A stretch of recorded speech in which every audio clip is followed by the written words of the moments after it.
আসসালামু আলাইকুম প্রিয় শিক্ষার্থী বন্ধুরা, কেমন আছেন সবাই?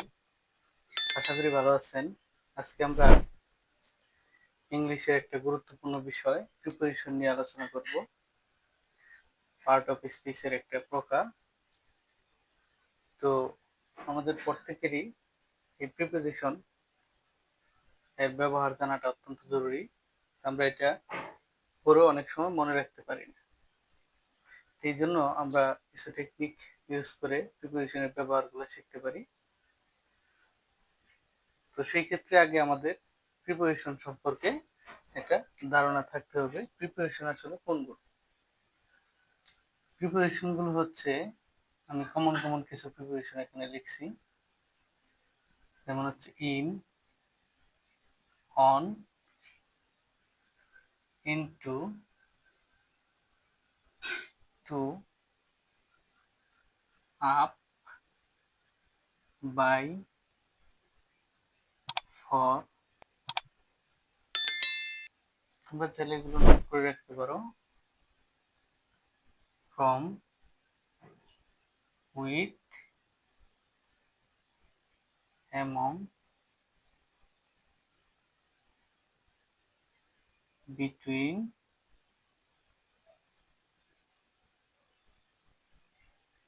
beside,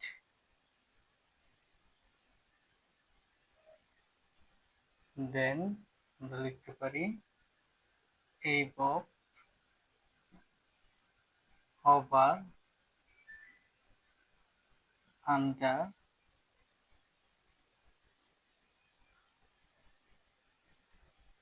ইত্যাদি। এরকম আরো অনেক প্রিপোজিশন আছে, জানা অজানা। তো তোমরা যারা ক্লাস 6 থেকে 10 পর্যন্ত বা 11 পর্যন্ত যারা আছো, তারা মোটামুটি এই লেভেলের প্রিপারেশন গুলাই পরীক্ষায় পাও বা আসে। তা আমরা মূলত হচ্ছে এই প্রিপারেশন গুলোর ব্যবহারটাই শিখবো। আমরা দেখি যে কিভাবে সহজ টেকনিক এটা মনে রাখা যায়। আমরা যদি প্রথমে এখানে একটা বক্স আঁকি।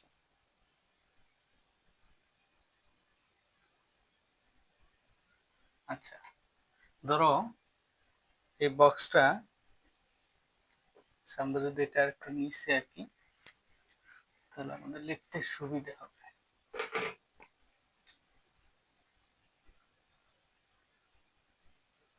আচ্ছা, মনে করো এটা একটা টেবিল। তাহলে এই টেবিলের উপরে যদি আমরা কোনো কিছু রাখি, সেই ক্ষেত্রে আমরা প্রিপোজিশন হিসেবে ব্যবহার করতে পারবো অন। অর্থাৎ ধরো তুমি একটা কলম টেবিলের উপরে রাখছো, তার মানে তখন তোমার কি বলতে হবে? On the table, the pen is on the table. Okay. আচ্ছা, ঠিক একইভাবে তার উপরে আছে কিন্তু স্থির অবস্থায় আছে, তখন আমরা এখানে প্রিপোজিশন হিসেবে ব্যবহার করব এই। অর্থাৎ এটার মানেটা কি, যে উপরে বাট স্থির, এই জিনিসটা বুঝলাম না। এর মানে হচ্ছে যে ধরো আমাদের উপরে সিলিং ফ্যান আছে, এখন এই ফ্যানটা তো স্থির অবস্থায় আছে, তাই না? অথবা এই যে উপরে লাইট আছে, ঝুলে আছে, কিন্তু আমরা এটাকে কি বলতে পারি, যে স্থির অবস্থায় আছে, চলমান অবস্থায় নেই। তো সেই ক্ষেত্রে আমরা প্রিপোজিশন ব্যবহার করব এই। আবার যদি আমরা চলমান অবস্থায় দেখি যে কোনো একটা বস্তু উপরে আছে কিন্তু চলমান অবস্থায় আছে, তখন সেই জায়গায় আমরা ব্যবহার করতে পারি ওভার। কি ব্যবহার করব? ওভার। এটা হচ্ছে চলমান। ওকে।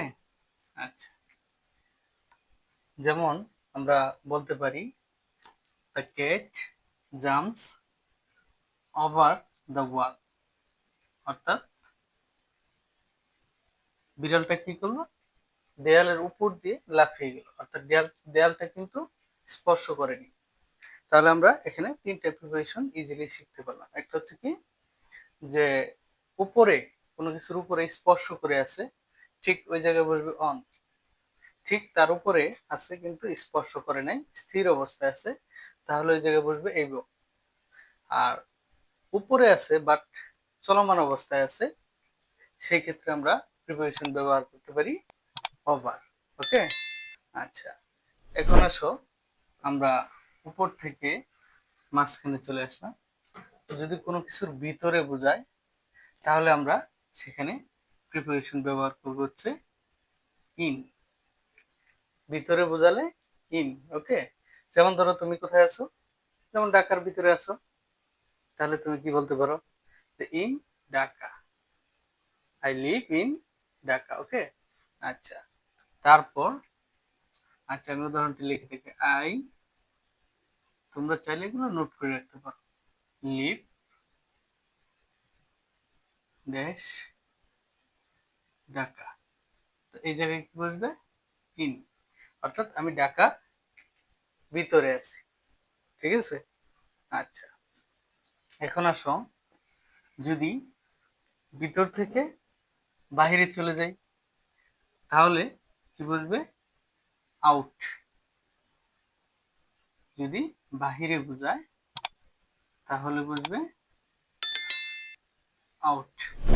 আর যদি নিচে, হ্যাঁ, নিচে ধরো কোনো কিছু বোঝালো, সেক্ষেত্রে আমরা প্রিপোজিশন ব্যবহার করতে পারি আন্ডার।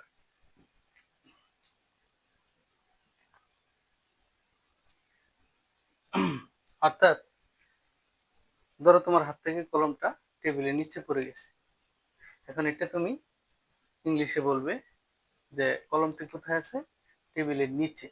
তার মানে কি, under the table, under the table. Okay, আচ্ছা, তারপর আমরা যদি এরকম দেখি পাশে বোঝাচ্ছে, সেক্ষেত্রে আমরা এখানে লিখতে পারি, আমরা এরকম দেখি যে আমরা কি দেখলাম, তাহলে উপরে, উপরে বোঝালে, হ্যাঁ, তিনটা, স্পর্শ করা অবস্থায় থাকলে অন, স্থির অবস্থায় থাকলে এই বক, চলমান অবস্থায় থাকলে ওভার। আবার ভিতরে তখন আমরা ব্যবহার করব কি, ইন। আর যদি বাইরে হয় তাহলে আমরা দেখলাম আউট। আর নিচে, কোনো কিছু নিচে বোঝালে তখন প্রিপোজিশন বসে আন্ডার। আবার যদি পাশে, হ্যাঁ, আমরা যদি দেখি যে পাশে কোনো কিছু বোঝাচ্ছে কোনো সেন্টেন্সে, সেই ক্ষেত্রে শূন্যস্থানে তোমরা কি ব্যবহার করবে, বিসাইড। বিসাইড অর্থ হচ্ছে পাশে। যেমন বলতে পারি কি, যে হি সিটস বিসাইড মি, অর্থাৎ সে আমার পাশে বসে। ওকে, আচ্ছা, দেন আমরা এখানে আরো একটা জিনিস শিখতে পারি, সেটা হচ্ছে কি, যে ধরো তুমি এটাকে একটা মাঠ চিন্তা করো, তো এই মাঠটা তুমি ক্রস করবে, এই পাশ থেকে এই পাশে চলে যাবে। সেই ক্ষেত্রে যদি ধরো তুমি স্লোলি যাও, তাহলে তখন তোমার এই জায়গায় প্রিপোজিশন ব্যবহার করতে হবে থ্রো। আর যদি ফাস্ট, খুব দ্রুত গতিতে যাও, তাহলে তখন তোমার ওখানে প্রিপোজিশন ব্যবহার করতে হবে অ্যাক্রস। বুঝতে পারছো আশা করি। আচ্ছা, তা আমরা এখান থেকে এই একটা বক্স দিয়ে মোটামুটি অনেকগুলো প্রিপারেশন সম্পর্কে একটা ধারণা পেলাম। আশা করি তোমরা এখান থেকে মোটামুটি প্রিপারেশন সম্পর্কে একটা ধারণা কিন্তু পেলে। যদি তোমাদের কাছে এই সকল ভিডিও ভালো লাগে, তাহলে তোমরা অবশ্যই এটা সবার মাঝে ছড়িয়ে দিবে, এটা তোমাদের কাছে আমার একটা রিকোয়েস্ট। পাশাপাশি যাতে আরো এই ধরনের ভিডিও আমি তোমাদেরকে দিতে পারি উৎসাহমূলক, তোমরা আমার চ্যানেলটাকে সাবস্ক্রাইব করে পাশে থাকবে, এতটুকুই তোমাদের কাছে আমার চাওয়া। যাই হোক, এখন আমরা আরেকটা গুরুত্বপূর্ণ প্রিপারেশনের ব্যবহার শিখি, সেটা হচ্ছে প্রিপারেশন। এই যে খেয়াল করো, এখানে আমি কিন্তু একটা প্রিপারেশন ব্যবহার করছি, সেটা কি, প্রিপারেশন অফ। প্রিপোজিশন অফ এর ব্যবহারটা আসলে খুবই মজার। কেমন, আমরা কিন্তু অহরহই এই প্রিপোজিশনটা ব্যবহার করি। যেমন আমরা বলি নেম অফ ফাদার, বলি না? Name of mother, name of brother. হ্যাঁ, এরকম প্রিপোজিশন অফ এর ব্যবহারটা কিন্তু আমরা অ্যাভেলেবেল করে থাকি। আসলে এটা হচ্ছে একটা র বা এর ব্যবহার।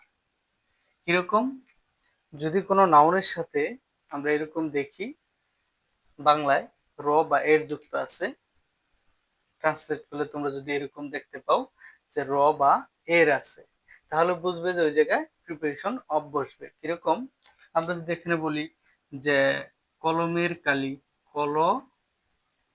কলমের কালি, অর্থাৎ এই যে দেখো মূল শব্দ কি ছিল? কলম, তার সাথে কি যোগ হলো? এর, আর এখানে আছে কি? কালি। তাহলে আমরা জানি পেন, কলম ইংরেজি হচ্ছে পেন, এর এখানে আমরা ব্যবহার করব অফ, কালি এটা হচ্ছে ইঙ্ক। আচ্ছা, কিন্তু আমরা এটাকেই যদি কলমের কালি ইংরেজিতে ট্রান্সলেট করতে যাই, তখন আমাদের এই লেখাটাই পরের অংশটা আগে চলে আসবে, অর্থাৎ বলতে হবে কি ink of pen, ink of pen. আশা করি ব্যাপারটা বুঝতে পারছো। তো এরকম যদি বলা হয় যে বাংলাদেশের রাজধানী, তখন তোমরা কি বলবে? রাজধানী কিন্তু পরে আছে, তাহলে দ্য ক্যাপিটাল অফ বাংলাদেশ। ওকে, আচ্ছা। এখন এই যেমন এখানে আমরা লিখছি বাবার নাম, খেয়াল করে দেখো বাবার নাম, তাহলে নামটা কোথায় ছিল? পরে। কিন্তু যখন আমরা ইংলিশে এটাকে রূপান্তর করলাম, সেই ক্ষেত্রে দেখো নেম কিন্তু আগে চলে আসছে, আর বাবা কথাটা অর্থাৎ ফাদার চলে গেছে কোথায়? পরে। হ্যাঁ, নেম অফ ফাদার। আচ্ছা, তাহলে আমরা কি শিখলাম এখানে? প্রিপোজিশন অফ এর ব্যবহার। তারপরে আরেকটা কমন প্রিপোজিশন আছে, এটা তোমরা মোটামুটি জানো সবাই। সেটা কি ছিলাম, এখন আমরা এই যে টু এবং টুয়ার্ডস, এই দুইটারই অর্থ হচ্ছে কি? দিকে বা প্রতি। এরকম আমরা যদি বলি যে ধরো আমরা তো জানি যে টু কোথায় ব্যবহার করতে হয়, কোনো দিকে কোনো কিছু বোঝালে তখন এই জায়গায় কি বসে? টু বসে। অর্থাৎ ধরো তুমি আহ কোথায় যাচ্ছ? বাজারের দিকে যাচ্ছ, তাহলে সেক্ষেত্রে কি বলবে? গো টু মার্কেট, তাই না? আচ্ছা, আবার এখানে তোমরা বলতে পারো যে স্যার তাহলে আমরা তো গো টুয়ার্ডস মার্কেট বলতে পারতাম, এটাও তো দিকে। আসলে পার্থক্যটা কোথায়? পার্থক্য হচ্ছে তোমার মিনিং এর উপরে। কিরকম মিনিং এর উপরে? তুমি যদি চিন্তা করো যে তুমি বাজারে যাচ্ছ, কোথায় যাচ্ছ? বাজারে, মার্কেট, সেই ক্ষেত্রে ফিক্সড তুমি যাচ্ছ কোথায়? বাজারে, সেই ক্ষেত্রে তোমার এখানে কি বসবে? To market. হ্যাঁ, তোমার মেইন পারপোজ কি? যে তুমি বাজারে যাচ্ছ কেনাকাটা করতে, তার মানে তোমার লক্ষ্যটা হচ্ছে কি? বাজার। আবার আমরা অনেক সময় কি করি, যে ধরো কোনো একদিকে ঘুরতে যাচ্ছি, কোথায় যাচ্ছি? বাজারের দিকে। আমরা কিন্তু নর্মালি ঘুরতে যাচ্ছি, আমরা ওখানে কোনো কেনাকাটা করার উদ্দেশ্যে যাচ্ছি।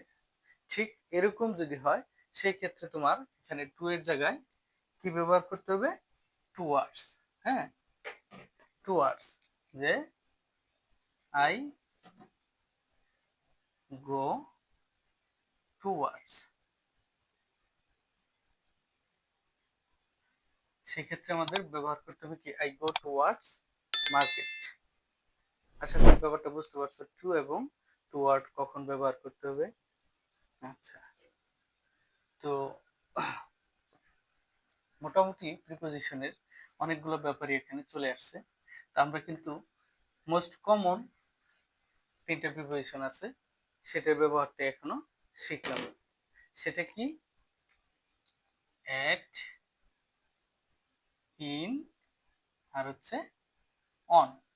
হ্যাঁ, এটাকে যদি আমরা এইভাবে চিন্তা করি যে অ্যাট এটাকে ধরো 1 ডাইমেনশন, অন এটা 2 ডাইমেনশন, সরি ইন 2 ডাইমেনশন, আর অন হচ্ছে 3 ডাইমেনশন। অর্থাৎ একদম ছোট্ট করে যদি আমরা চিন্তা করি যে ছোট বস্তুর ক্ষেত্রে আমরা কি ছোট কোনো স্থান বা ছোট কোনো সময়, অর্থাৎ নির্দিষ্ট সময়, এই ক্ষেত্রে আমরা প্রিপোজিশন এট ব্যবহার করতে পারি। আবার আরেকটু বৃহৎ পরিসরে যদি তোমরা চিন্তা করো যে কিরকম, যে ধরো একটা উদাহরণ দিই, সময়ের ক্ষেত্রে একটা উদাহরণ দিই, যে ধরো দিনের কোন একটা নির্দিষ্ট সময় বোঝাচ্ছে, যেমন 3 PM, সেই ক্ষেত্রে আমরা কি ব্যবহার করতে পারি, এট 3 PM। আবার এটা হচ্ছে দিনের নির্দিষ্ট একটা সময়কে বোঝাচ্ছে। এখন আমরা যদি আবার এইভাবে চিন্তা করি দিনের পর থেকে, হ্যাঁ, সপ্তাহ এবং মাস, সেক্ষেত্রে কিন্তু আমরা এখানে ব্যবহার করতে পারি যেমন ইন লাস্ট উইক বা ইন উইক, তাই না? আচ্ছা, তাহলে এখানে আমরা সপ্তাহ থেকে মাস, হ্যাঁ, ইন সেপ্টেম্বর, ইন অক্টোবর, ঠিক আছে, এরকম আমরা মাসের পূর্বেও প্রিপোজিশন অন ব্যবহার করতে পারি, সরি ইন ব্যবহার করতে পারি। তাহলে আমরা দেখতে পেলাম যে এটা কি নির্দিষ্ট সময়, নির্দিষ্ট টাইমটা হবে নির্দিষ্ট। এটা কি, যে সপ্তাহ থেকে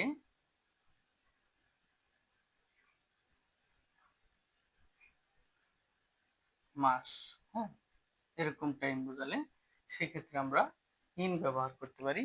আবার যদি আমরা তারও বেশি, অনেক সময় আমরা আবার ইয়ার বোঝালে, ঠিক আছে, সেখানেও আমরা প্রিপোজিশন ইন ব্যবহার করি। তো মোস্ট কমনলি যে বিষয়গুলো আসে সেগুলো নিয়ে আমি বলতেছি, এই আর কি। তো তারপরে যেমন সময়ের বাইরে এরকম ভাবে দেখি যে ছোট স্থান বোঝালে কি বসবে, এট। তার চেয়ে তুলনামূলক যদি একটু বড় স্থান বোঝায় তখন আমরা ব্যবহার করব প্রিপোজিশন ইন। যেমন তোমার শহর থেকে, বড় বড় শহর থেকে মহাদেশ পর্যন্ত আমরা প্রিপোজিশন ইন ব্যবহার করতে পারি।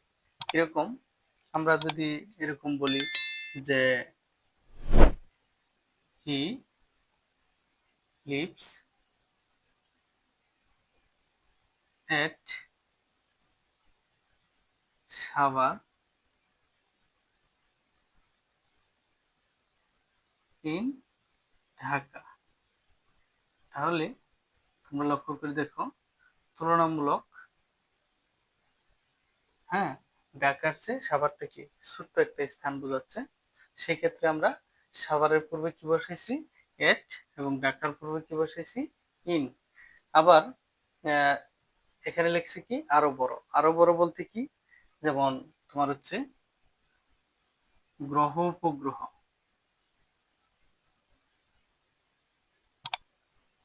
ঠিক এরকম বোঝালে তখন ওই জায়গায় আমরা প্রিপোজিশন ব্যবহার করতে পারি অন। যেমন এই পৃথিবীটা কি একটা গ্রহ, তাই না? আচ্ছা, তো সেই ক্ষেত্রে আমরা কি ব্যবহার করি, যেমন অন আর্থ, হ্যাঁ, বলি না আমরা এরকম, দ্য সান, সরি, যেমন এরকম বলি যে অন আর্থ, তাই না? ঠিক আছে।